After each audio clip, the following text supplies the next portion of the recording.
Today, I'd like to introduce my capstone research. Its provisional title is the Turing Test for Visual Arts. My research revolves around the question of what makes images look human-made or AI-made. Then, why does this question matter in the first place? I use this metaphor of Turing test because the way generative adversarial networks, also known as GAN, work is, in a way, analogous to the Turing test. The GAN consists of two algorithms, generator and discriminator. In a nutshell, the gist of GAN is to make these two algorithms compete with each other.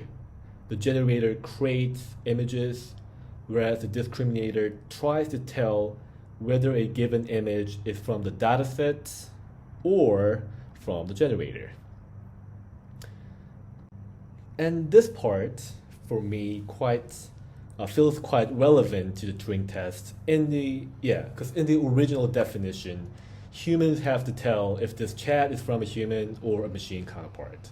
For GAN, machines are doing a similar thing, but with images. And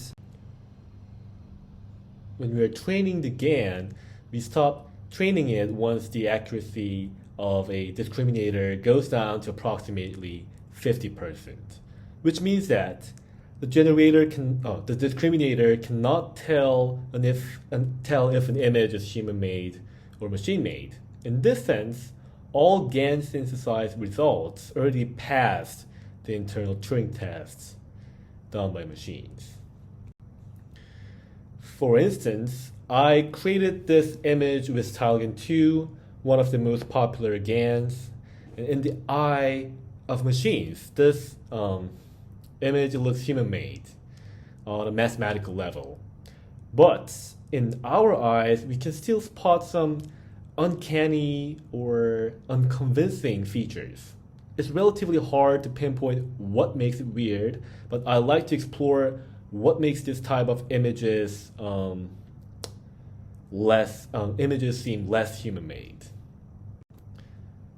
So again, back to the question of why this research question matters. This is not about whether an AI can be a good artist. It's not about whether AI will threaten or replace human artists. It's more about the comparison between human and digital perception of images, especially that of digital artworks. So the research may provide insights for exploration how to make AI-generated images more natural. The most helpful paper was written by Margaret Bowden, The Turing Test in Artistic Creativity. Her paper is pivotal in the sense that it already establishes some logical framework upon which I can build my research. It defines key concepts of how to implement the Turing test in the context of computer-generated art. Lots of examples are provided, but what captivates me is that this paper was written 10 years ago, and the whole field of computer art got radically changed in the past 10 years. So it'd be intriguing to view artworks of the latest algorithms under the lens proposed by Bowden. And also, this paper addresses a number of limitations during her research, so I think they'll be useful when I'm working on my project next semester.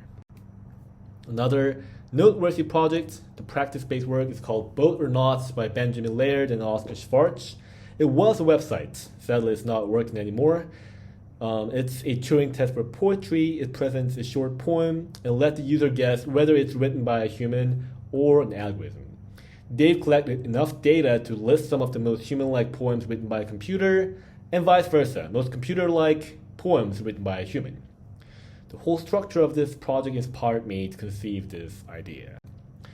For the upcoming weeks, I'll continue to work on literature reviews and textual analysis. There's no need of interview or site observation. I'd like to learn more about how GANs work in depth. So I've been using them for a while, but I want to understand them more in terms of math and computer science. Also, connecting the dots of these whole points would be crucial.